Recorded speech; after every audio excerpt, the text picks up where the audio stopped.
What's up? All right, I'm going to give this a minute for some people to pop on. I've got my man Gifford here. We're going to be talking about the law of attraction, authenticity, self-fulfillment, and the all-time classic, Think and Grow Rich. I'm going to let him in so he's not freaking out. That was an amazing intro.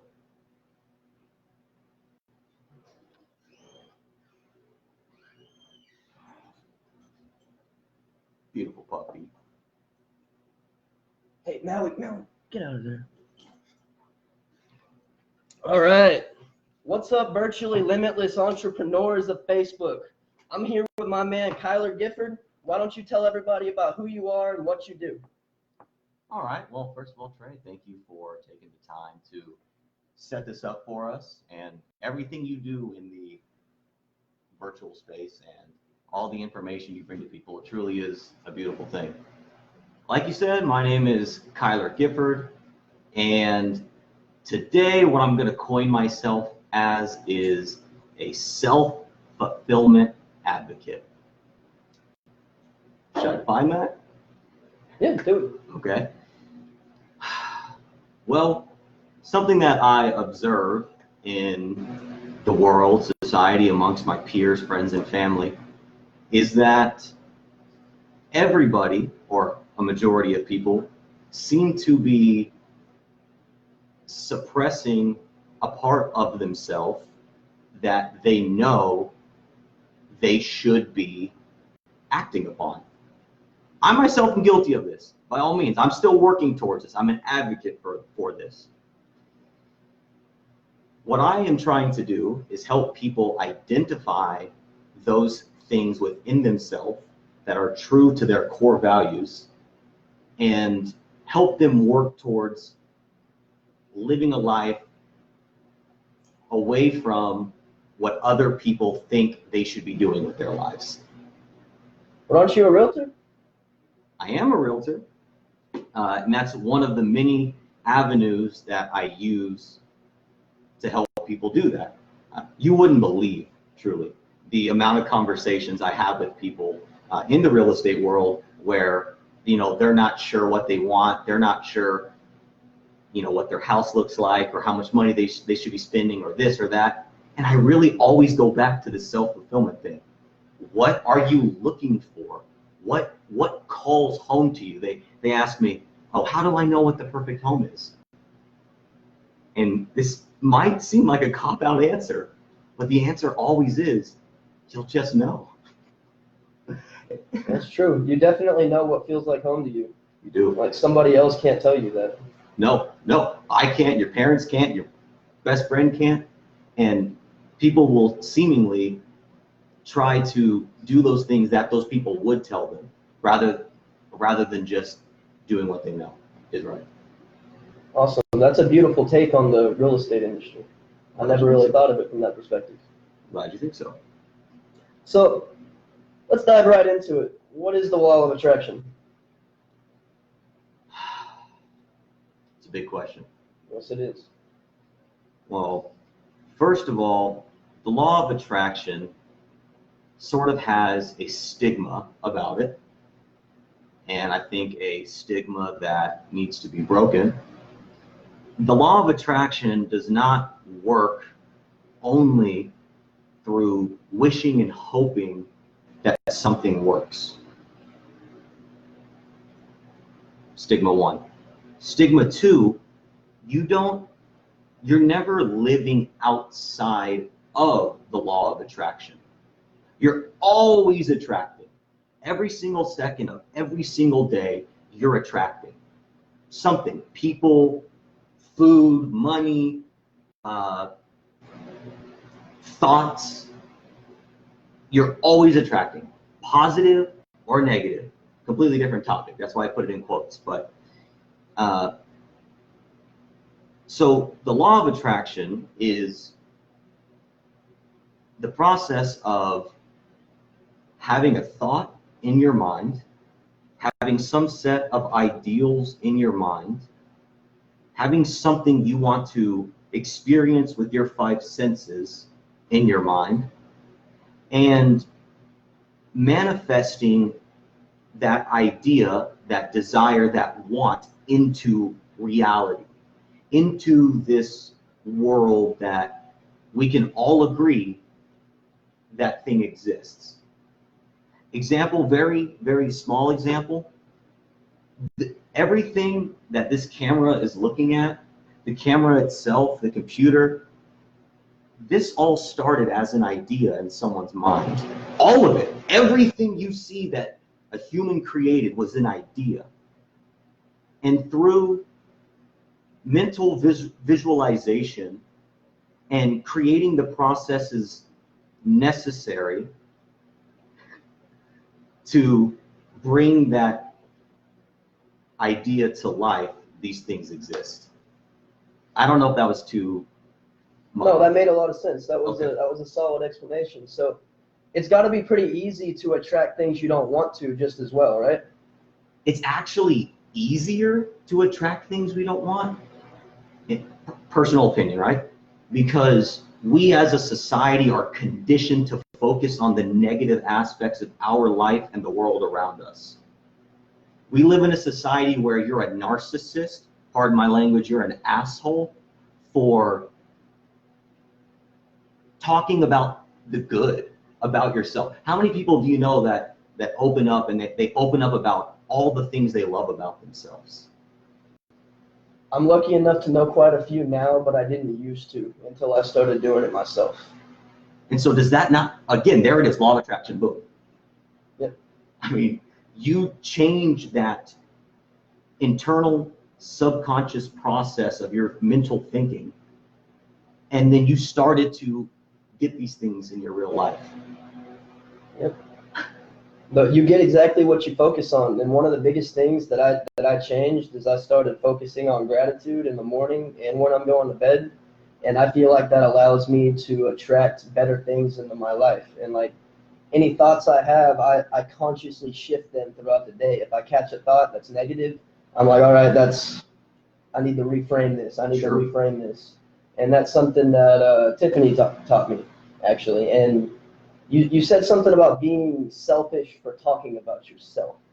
I have kind of a new definition of selfish, and this is again thanks to Tiffany Toombs, but I feel like you're being selfish when you have something that you can provide the world that the world needs and you keep it to yourself. That's pretty good. That really is pretty good. So how can, like, as somebody who studied the law of attraction so extensively, what can we do to attract more of what we want? What can we do to attract more of what we want? I guess that goes back to my initial statement of self-fulfillment. You have to identify within yourself, first and foremost, what it is that you want. How can you attract or manifest what you want if you don't know what that is? But then see, I'll even argue with myself a little bit there. I would say that everybody knows truly what would fulfill them. But because, going back, we try to appease other people, we don't do those things. So if someone is able to accept what brings them joy, love, makes them feel whole rather than feeling anxious and fearful and sick and unworthy, if you just focus on love and the things you love and the things that will fulfill you, everything else just comes. I can't sit here and say, this is what you need to do. I can't sit here and say, this is what anyone else needs to do, because then that would be contradicting the very thing that I'm trying to advocate against. Right? So you have to first accept who you are and be grateful for who you are and the things that are already positive around you. I think that's answers your question. So what can we do to get more in touch with who we are on that level?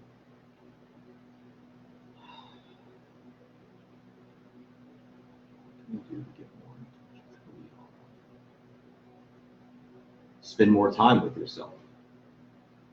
That's something most people run away from, though.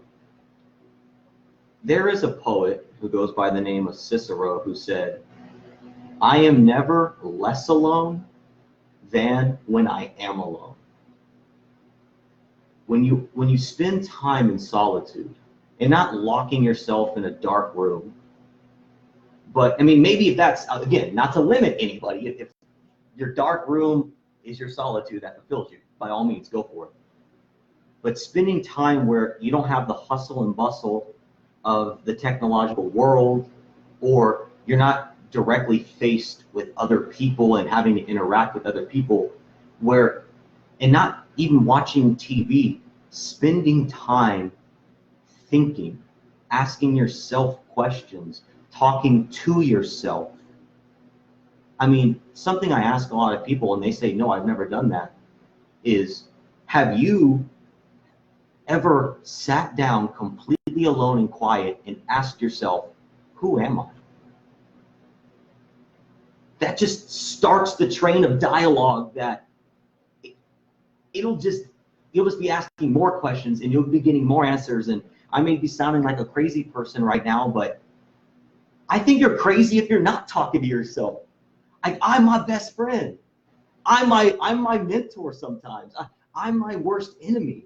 I'm all these different personalities to myself. And I think everybody kind of is. So to get in touch with the things that are you have to spend time with you.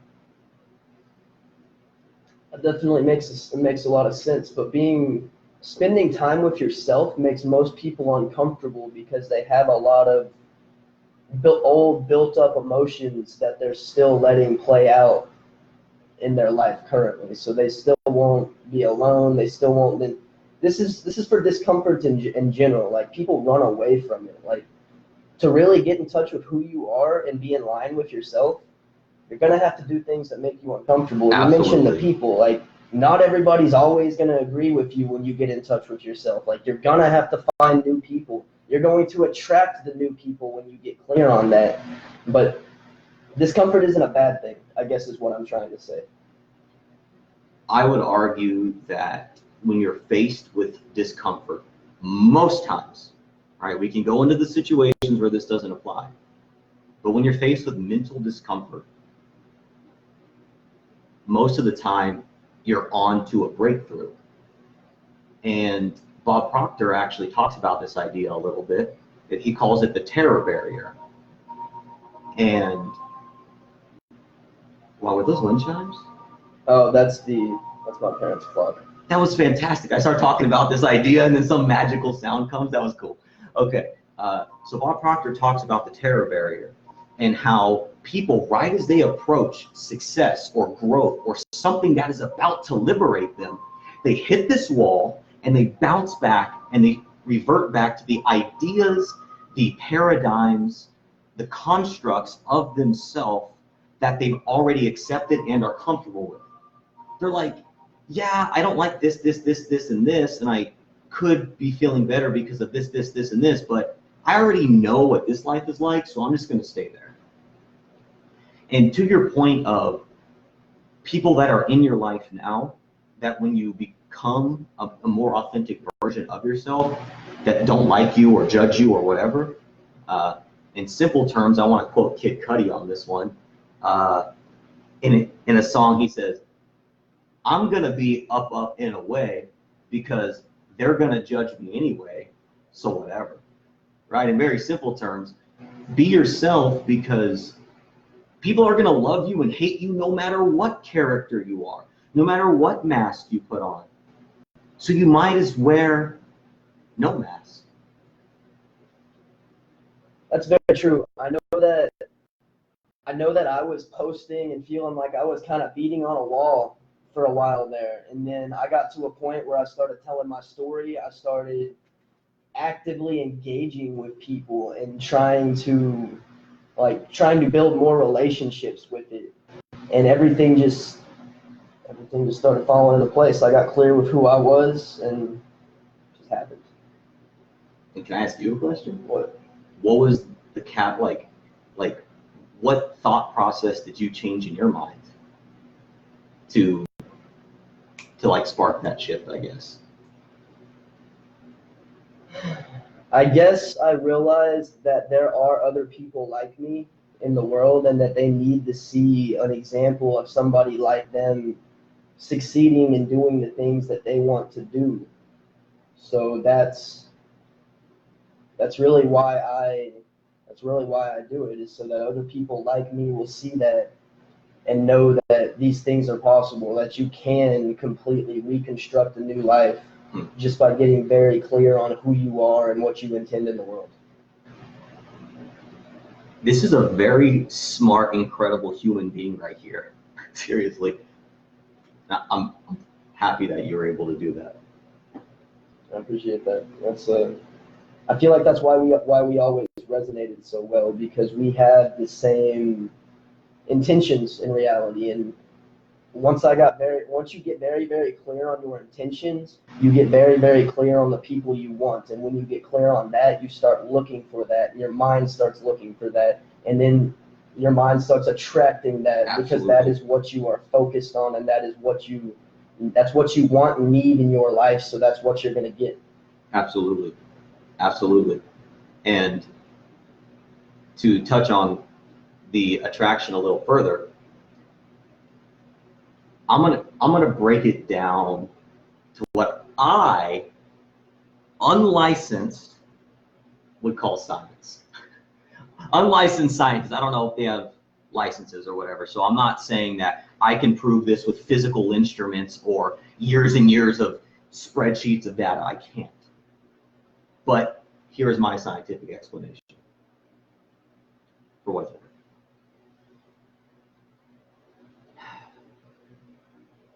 First of all, I'm going to say some buzzwords that you have to let go of, like, not you personally, but people in general have to let go of these ideas they have about these words and not think of them as hippie woo-woo. Think of them as real terms with real ideas with real meanings. So structurally, whatever you believe the creation story is, we, through scientific instruments, can prove that we are all constructed of atoms. We as people, we as plants, every material object, even things we can't see, the air we breathe, I guess that's about all we can't see, but everything is atomic. To be an atomic structure, you have to be a byproduct of energy. Energy moves outwards. That's what energy does.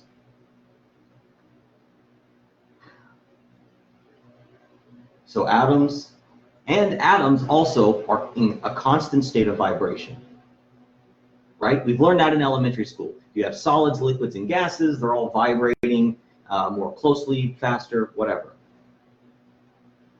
So we as humans, because everything else in the world is atomic, like us, and atoms vibrate, that's what they do, they're moving, they're balls of energy.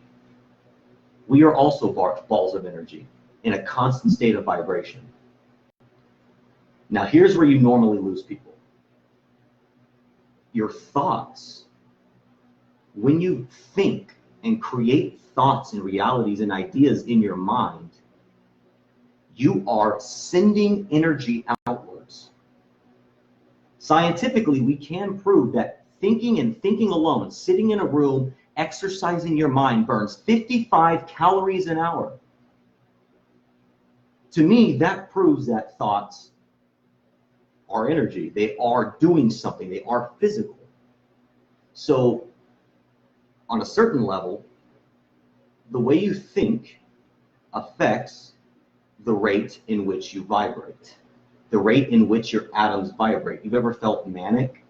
When you're like, oh man, I could bust through a wall right now. I could accomplish 1,000 tasks. No one can stop me. I'm superhuman. But then you've also been the opposite of that, where you think, oh, I can't do anything. Who am I? Oh, I suck. I would say that I experience two different levels of vibration. You know what I'm saying? Like your energy is higher in one. When you're in a low energy state, you're going to be sending out low energy thought waves, thought vibrations, which is going to manifest other things at a low vibratory rate. Same thing goes for a high rate of vibration. Real recognizes real. They attract each other because they're looking for each other, because they are on the same plane of existence. That's fascinating. I never broke it down to a scientific level like that, but that makes a whole lot of sense. Does it? Okay, good. Yeah, that makes a lot of sense, because I mean, I remember learning that stuff in school, but I never obviously I never broke it down to the law of attraction because I barely remember school. I mean, I don't blame you. If they were talking about this stuff in school to this degree, I would have been much more involved in school. Yeah. There's a lot of ideas I wish they would cover in school that they just don't, and I don't really understand why they don't. Well, that's a whole That's a whole other rabbit topic. hole. Yeah, that's a whole other rabbit hole. So Totally leave it right there. So what are some of the other important universal laws that you think are important for business owners to understand? Some of the other important universal laws. I guess one other important one, and to give a stance on the idea of universal laws, to say that there is a universal law is to say that I have figured out a piece of reality. So I don't ever want to come from a standpoint of thinking I have it all figured out. I'm simply relaying what I've observed. And I'm always up for debate. I can always stand to be proven wrong. I just want to make that disclaimer. One other universal law that actually couples and complements the law of attraction is the law of something, that the fact that something comes that you can't get without giving. There is a point that you have to put forth before you receive. Seek and ye shall find. Ask and it shall be given you. Knock and the door shall be opened unto you. You see, in all of those ancient ideas, the person does before the person gets, right? Absolutely. So I think that a business owner needs to remind themselves that if they're not getting the results that they want to get out of their business, they're not putting in the correct effort to get the desired results. I'm not sure what that universal law is called, but I've observed it. Yeah. I know that I kind of translate that into marketing, and I think that is the best marketing strategy you can ever have, is just give them everything. Give them so much value that they don't care what they have to pay you after that. Exactly. And that's, like, you have to make yourself worth that to people, and that's how you get the results. You have to build that relationship, give them as much as you can, and then by giving, you're just going to continue attracting more and more and more. Absolutely. Because think about how many professionals in all walks of life are always advertising and saying, look at what we're doing, come give us your business, without giving the consumer, the human, anything in value at all. What you're doing through education, through giving people this content, by spending your time, you're not getting paid for this. By spending your time bringing on intelligent people who can educate the community, you're giving people something. You're going to receive. I don't know how, I don't know when, but it's obvious. Yeah, that's Honestly, that is like there's a term in marketing. It's attraction marketing, and everything that should be with the intentions of providing the value without ever getting anything back. Because even if you don't give anything back, even if I don't get anything back by producing this content, like I know that this content makes an impact on that person's life, and that is getting something back. Like that's it. It increases the size of my ripple, and since we're talking about these ideas, like I want to explain the idea of the ripple. Like I live my life at this point around the idea of building as big of a ripple as possible, because thanks to this guy, he taught me all these laws, me all these things about the way the universe works, the way the world works, and like he created a ripple with that. So now I feel like I have an obligation to increase the size of that ripple so that those people can then go on to teach these things, like give people what they need to move forward in their lives. And then I just want to know how big of a ripple can we make in this world. And yes, thank you for saying that. It was very kind. But also, you're right. It's hard to use the word obligation, but I see what you mean, because it's a happy obligation. Absolutely. You're happy to be fulfilling that, because once you have knowledge, the knowledge compels you, because the knowledge wants to be spread, because these ideas are liberating. These ideas, like, why do people want to believe that they can't have what they desire? Because it's easier. Of course, because it affirms that the fact that they don't have what they desire. Right? It's a cop-out. And I don't want to offend anybody with that. Sorry. Don't worry about offending people. I am about as like, some people don't like me, but I'm about as brutal as it gets when it comes to that. Like, you are the center of everything that happens in your life, whether you see it or not, whether you caused it directly or indirectly. I believe you caused it. I believe everything, even the things that I have no control over, is indirectly caused by me. And Okay. that might not be completely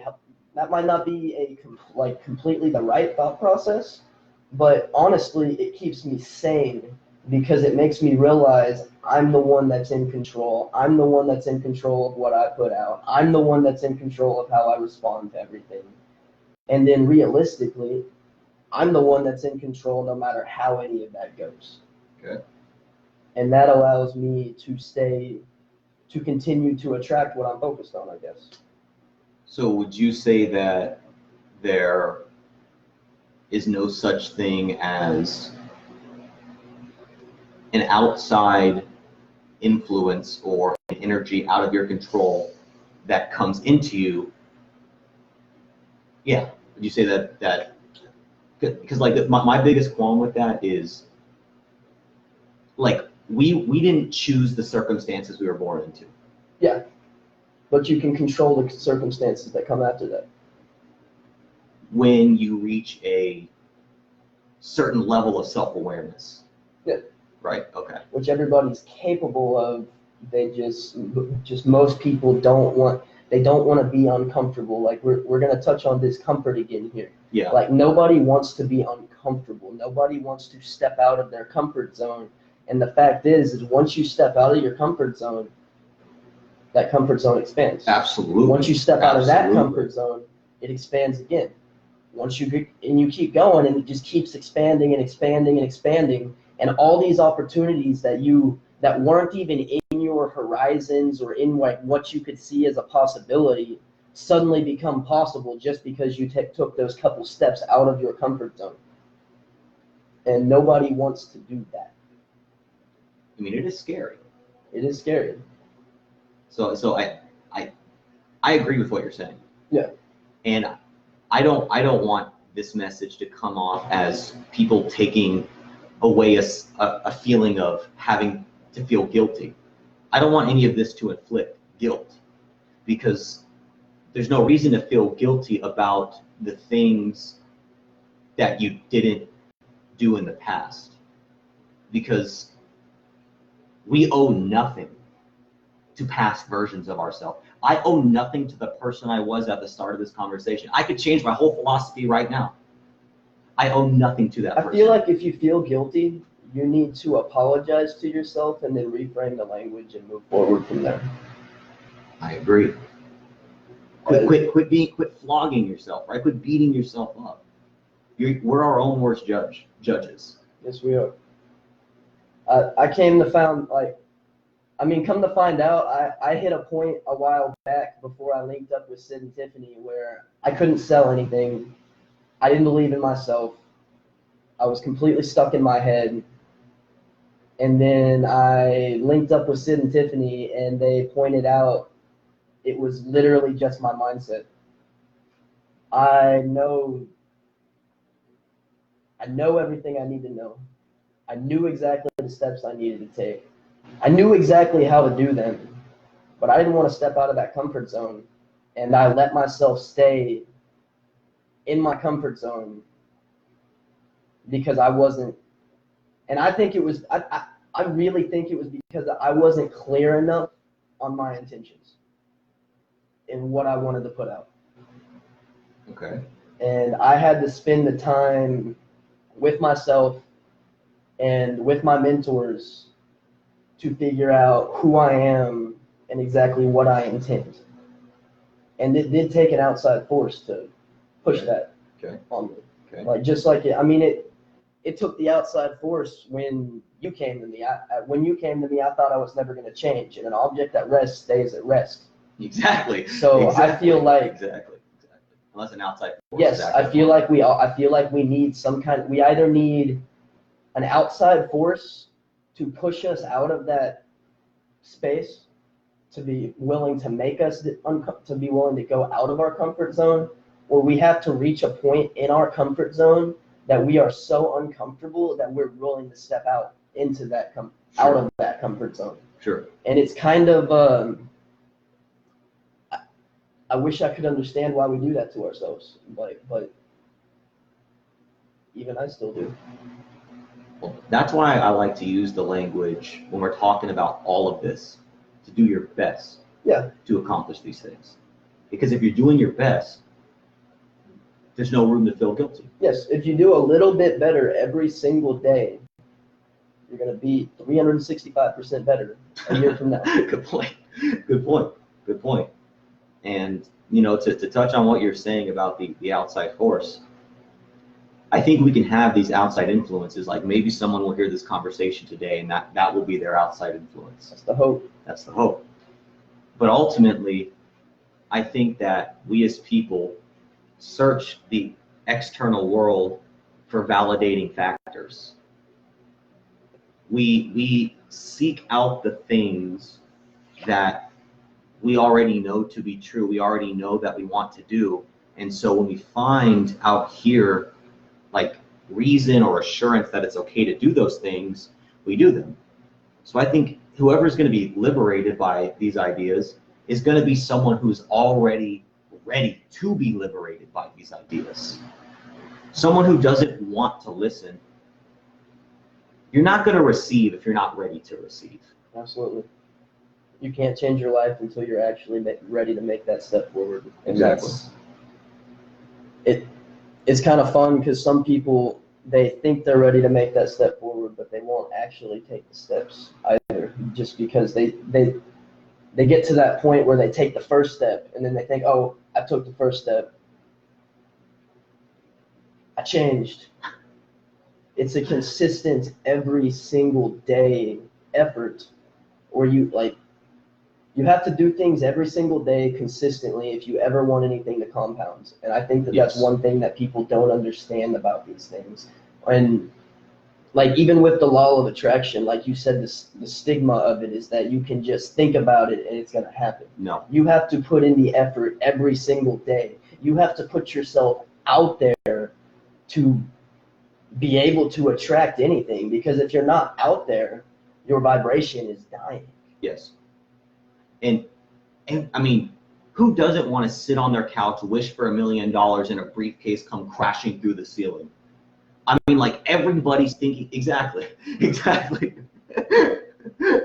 Everybody's thinking that. Everybody, exactly. I mean, the odds are it won't. Because that's expecting something without giving anything in return. That's why I was speaking on that at the universal law. Because, and the everyday thing, yes, you have to do things every day. And if you have bad days where you take a few steps back, remember, in order for a slingshot to propel its object forward, it has to be pulled back. Absolutely. And whenever you get pulled back, this is another thing that I got from Tiffany. If you like, that's terrible. I completely lost my train of thought, and we're on live. Hey, we're talking about authenticity here, right? People lose their trains of thought. Whenever you have that setback, you have to be careful of the way that you speak to yourself in that setback. Absolutely. Whenever you are in that setback, if you say, "Oh, I'm a failure. I hate myself. I'm never gonna do anything," and you let those words sink into yourself. The things you say to yourself sink in more than anything anybody could ever say to you. So whenever you're in that position and you start to think those things, you have to reframe that and say, "I'm struggling right now, but I'm going to get through this." Instead of just saying, "I'm a failure, I can't do this." And that was one of the biggest thought processes that was holding me back. Every time somebody told me no, every time something didn't go my way, I felt like a failure and like I was never going to do anything. Why am I even doing this? And you have to reframe that, because that's not the right way to talk to yourself. It's not fair to you. You deserve better. Like you would not let other people say that to you. So don't let yourself say it to you. Exactly. And you're right. The way in which you are met with setbacks and the way you will hit setbacks. You will do things that do not come to fruition. You will do things that feel like failures. But the way, like Trey is saying, the way you handle communication with yourself in those moments is what separates a failure from a setback. Because the only way to fail is to stop working toward the goal. I want to say two quotes here. One, I believe it's by Albert Einstein, said, "I have not tried 1,000 times and failed. I have simply found 1,000 ways that don't work." And then Napoleon Hill says, "I see only the objective. The obstacle must give way." You will hit obstacles. You will have setbacks. Whether your law of attraction game is absolutely on point, whether you're absolutely definite in your goals, you're gonna hit setbacks, because that's the human condition. Because humans are only perfect through their imperfections. Absolutely. And I've had the opportunity to talk to some incredibly successful people, and what every single one of them will tell you is it took multiple failures to get them to where they're at. Nothing works every single time. You have to learn from those failures, let it happen, and then move forward. Absolutely. Absolutely. Right. It's just a learning opportunity. So, as someone who has studied Napoleon Hill in such a detailed manner, what are the most important points of Think and Grow Rich?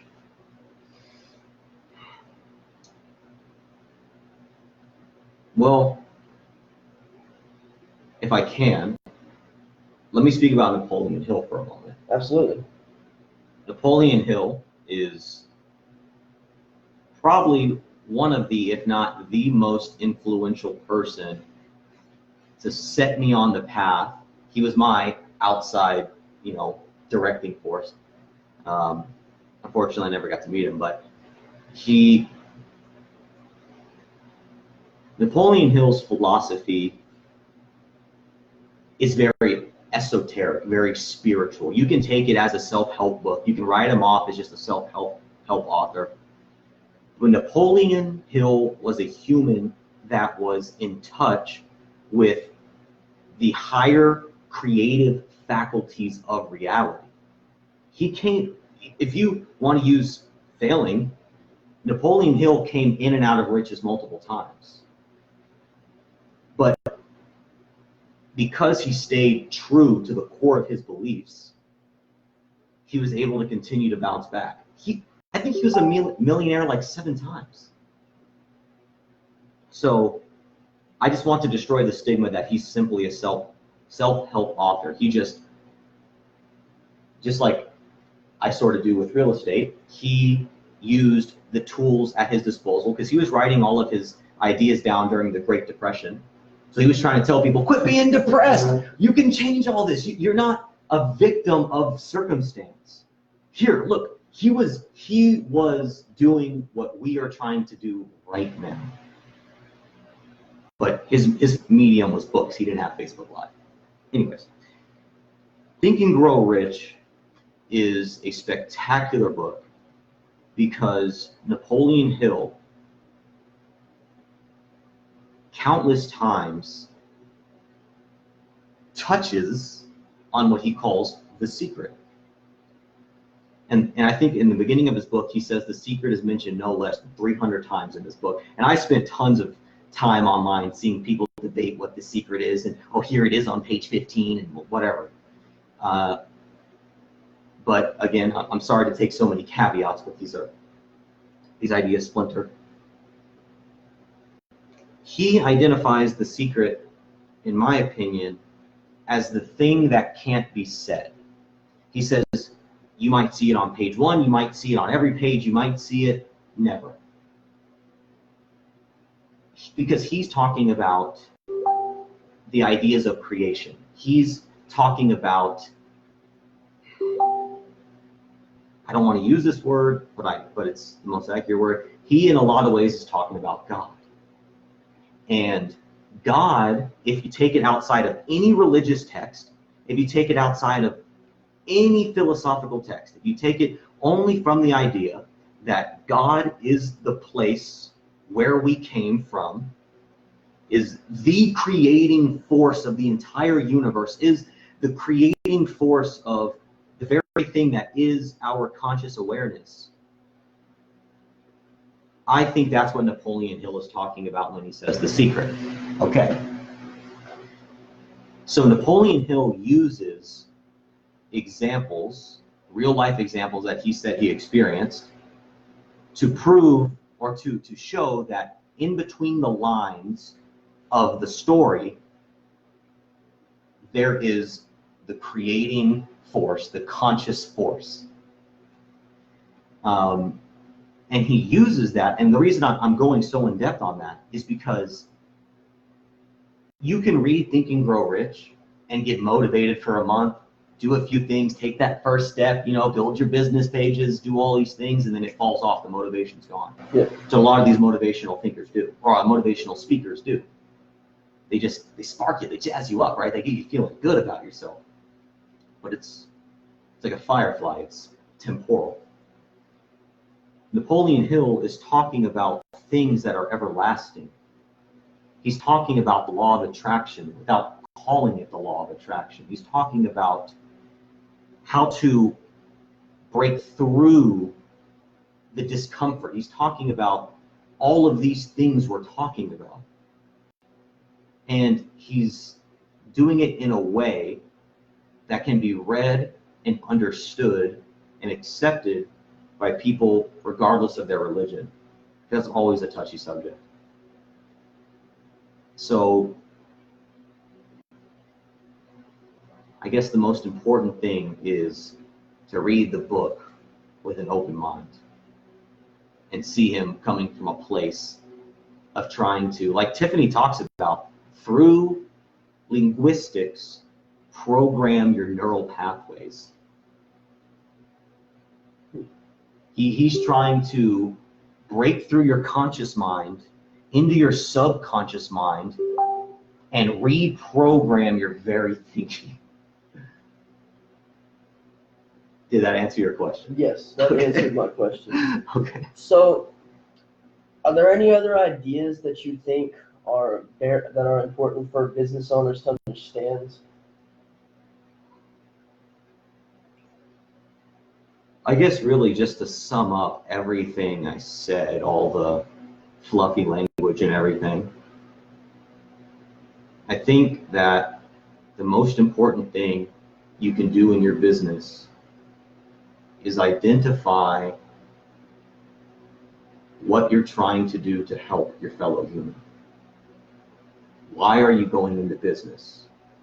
If your motivation is simply and only to be rich, to make lots of money, to drive nice cars. Not that you can't have those things as a byproduct of helping people. But if that's your primary source of motivation, you're on a hollow endeavor, because you will burn out, because money can't motivate you forever. For any business owner, for any human being, you have to find what fulfills you, break through the fear and discomfort of vulnerability and authenticity, and be who you know you're supposed to be, regardless of what any other human has to say about it. If a business owner, the human in general, can adopt that idea, or at least open their mind and try it out,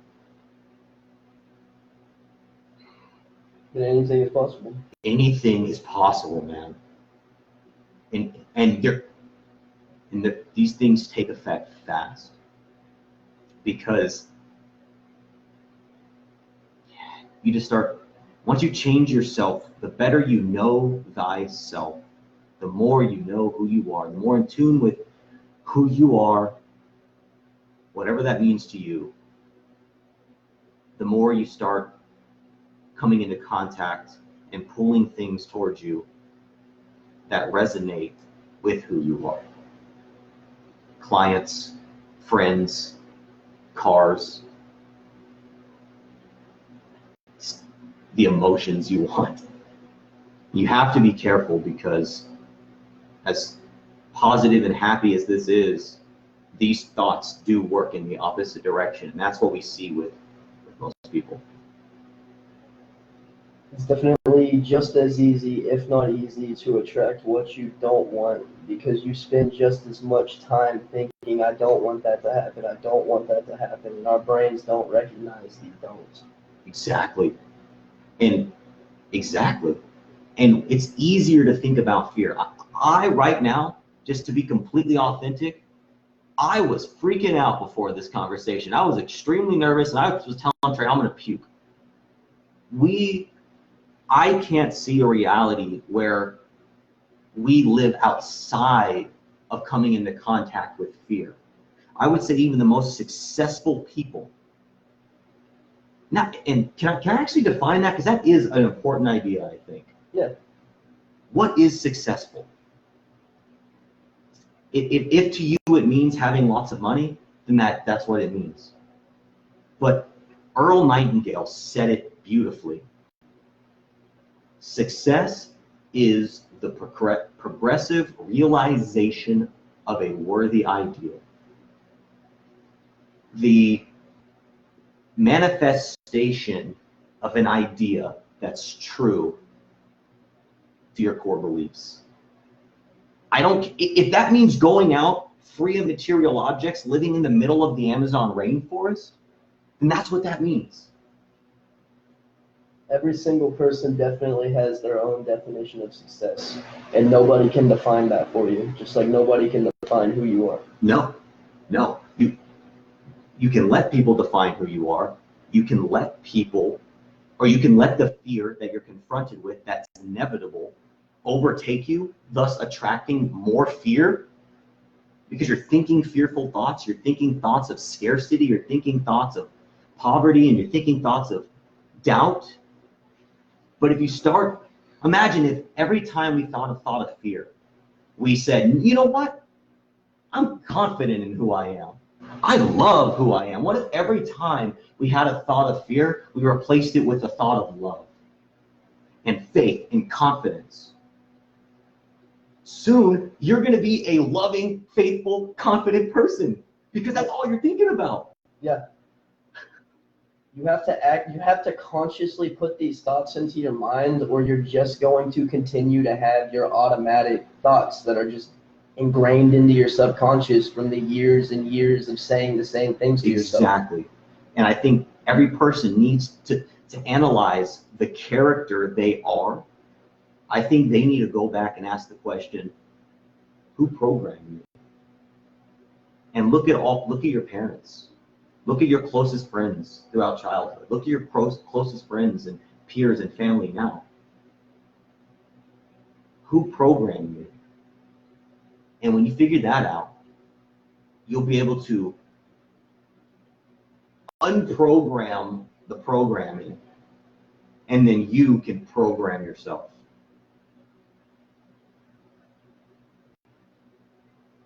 That makes sense. I have definitely been able to do that on a very honestly dramatic level. I wouldn't say that I'm a different person than I was when I was younger, because I feel like I've gotten more in touch with who I was when I was younger, that I thought in a way that I never thought was going to be possible again. But at the same time, like, my thought processes have changed in every way. My automatic thoughts aren't even the same. Like, for the most part, there's still times like I forget who coined this term, but it's automatic negative thoughts, but called ants, and you just call them ants. Interesting. And Interesting. Okay. So even those automatic negative thoughts, like, I catch those ants. I used to catch the ants all the time. And for the most part, like, yes, there's still times where I have my days where I'm still thinking a lot of negative thoughts about myself. But for the most part, because I have consciously caught those thoughts and reframed them so many times, for the most part, my automatic thoughts are reassuring of, I'm going to get through this. I don't know how, I might not know how yet, but I am going to get through this. And I had to consciously grab those ants and get them out of my head so many times every single day for months before I stopped thinking of myself like that. And it's hard to stop those thoughts, because they are the things you say about yourself sink in more than anything else, like we've already said. Absolutely. But you still have to grab those thoughts and say, hey, like, you have to consciously say, hey, that's not where I'm at now. Like, this is not, I'm in a completely different situation. I've never even experienced these things before. How can I let my past experiences affect what is going on now when I've never experienced these things or these people? And when I break it down like that, and I keep changing those thought processes every single day, now, like, I can easily go all in with people. I can give them everything I have. I can be vulnerable. I can be exactly who I am with those people. And then I can just as easily move on if they end up not resonating with me on the level I thought they did. Just because I've got my thoughts to that point where I understand that, and I'm okay moving with myself. Sure. And I had to program that into myself. And why would you want to surround yourself with people anyways that don't want to associate with a true you? Yeah. Surrounding yourself with those people is going to push you back into I have to do this mentality. When you surround yourself with people who have the same intentions as you, you become an unstoppable force. You do. Because humans putting their minds together goes back to, has built everything we've seen. Absolutely. And I actually want to how are we on time? Oh, we're solid. We've got, I mean, we're at 55 minutes, but it can be as long as we want it to be. Okay. I want to touch on an idea you said. I had never considered calling them ants, right? Automatic negative thoughts. Automatic negative thoughts, yeah. It's incredible. And you said you physically have to grab those ants and throw them. Well, taking it back to ancient esoteric traditions, people have been talking about ants since as far as literature can trace. But what they called them is archons. And not that I don't know if it's an acronym, I haven't studied too much on the idea of the archon, but I've studied enough to relate it to this. They actually offer an exercise for dealing with these archons. Archons being those negative voices, those ants, those automatic negative thoughts that come into our mind seemingly from nowhere to try to slow us down, to try to derail us, to try and get us back into a lower frequency vibration. It's going to sound silly, but when you have an ant, an archon come into your conscious mind, flick it away. Physically, take your hands and flick it away and associate that motion with you don't belong here. A little phrase that I came up with to accompany that is, this anxiety does not belong inside of me. That's all I have to do, and that mantra pops into my mind. That's beautiful advice. And that's using the programming to train your mind. Because once you do it enough, you're not going to have to do this. You're not even going to have to think about it. You're just going to get hit with negative thoughts, and then all of a sudden, your subconscious programming is going to come in and say, this anxiety does not belong inside of me. Get out. Get out. And you're not even going to think about it anymore. It's going to be like a firewall. It's going to be a force field. Wow, that's a beautiful explanation of that. I think so. So, what books and texts do you recommend reading to get more in touch with these ideas?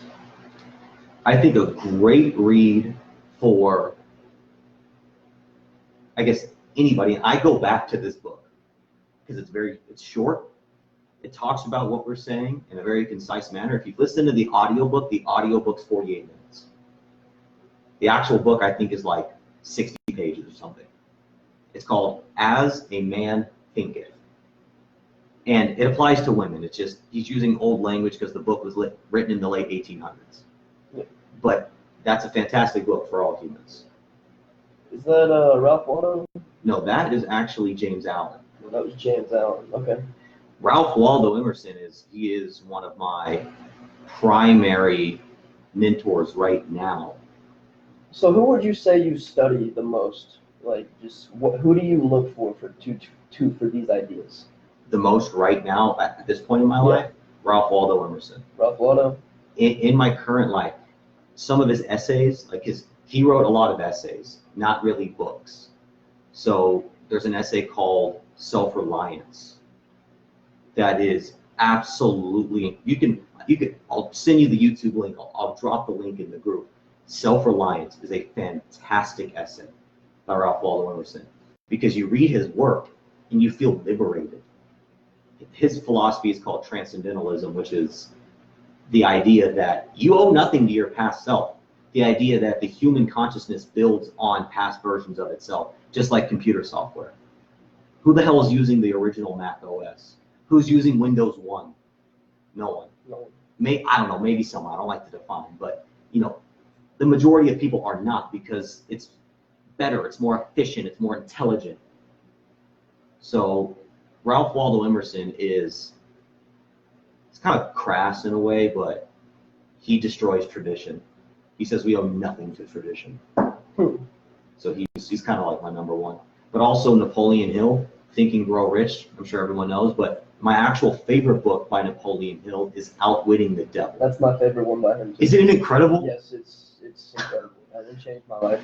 And for those out there, it's not a Christian-based book like God and the devil in that sense. He personifies all negative thoughts in the world as devil.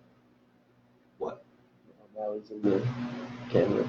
Dude, Maui gets it. He's like... Yeah, Maui's my co-host. Y'all don't see him most of the time, but whenever I'm doing my lives, interviewing people through Zoom, he'll be sitting in the chair beside me. He's off doing the technical stuff like lighting, boom mics. Definitely. He's the one doing the mics.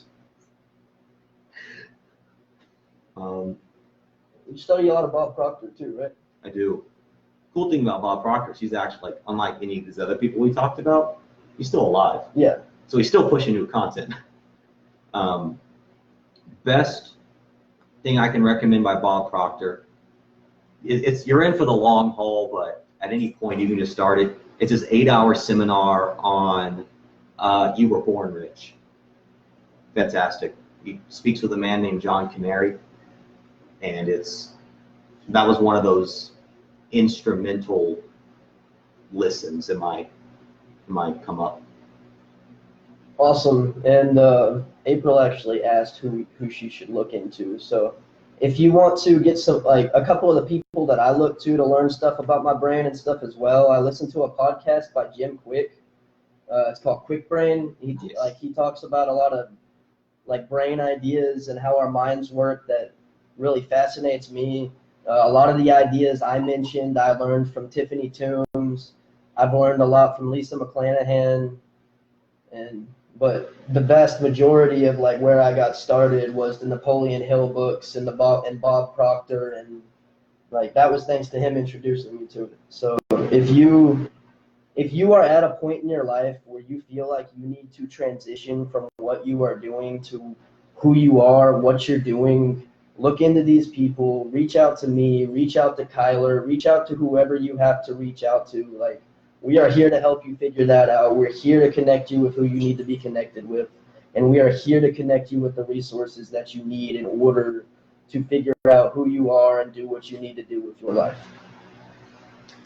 Yes, and if I can also add to that a little bit, also an important person, again, to reiterate, to look to is yourself. In all of this, listening to these people, listening to the people you recommended, people I recommended, the books, all that's important. But none of it's going to make an impact unless you have time to yourself to talk to yourself and digest the information. Otherwise, it's going to be what I said. You get all jazzed up, ready to rock, and then it's like, oh wait, I actually did learn. Yeah. So what do you have going on, and how can people see more of you, Kyler? Well, ultimately what I have going on, this speaking openly about these things and ideas is actually a very new endeavor in my life. It's an attempt for me to be more authentic with myself and with my fellow humans. I'm also a realtor in the San Marcos, Wimberley, and all surrounding areas. So a lot of these philosophies, bleed into that business. I'm working on being my own broker. So, I am committed in my financial life to the real estate industry. I love it. It fulfills me. If you ever care to reach out to me about real estate, if you care to reach out to me about these conversations at all, anytime, my lifeblood is meaningful conversations. You can call me, you can email me. All my information is on my Facebook page, Moving Forward with Kyler Gifford. And I think it's facebook.com/Kyler Gifford Realtor right now. Or my website, which needs some updating, is KylerGiffordRealtor.com, but you can get all my information there. And please, if you need someone to be your self-fulfillment advocate, to help you through those tough moments, to help remind you that it's okay to be you, do not hesitate to reach out to me. You are never a bother. Awesome. Thank you for your time today, Kyler. You're welcome. Thank you for giving me the opportunity to do Absolutely. That was a powerful conversation. That's a lot. That's ideas that people need to hear and they need to understand and implement in their lives.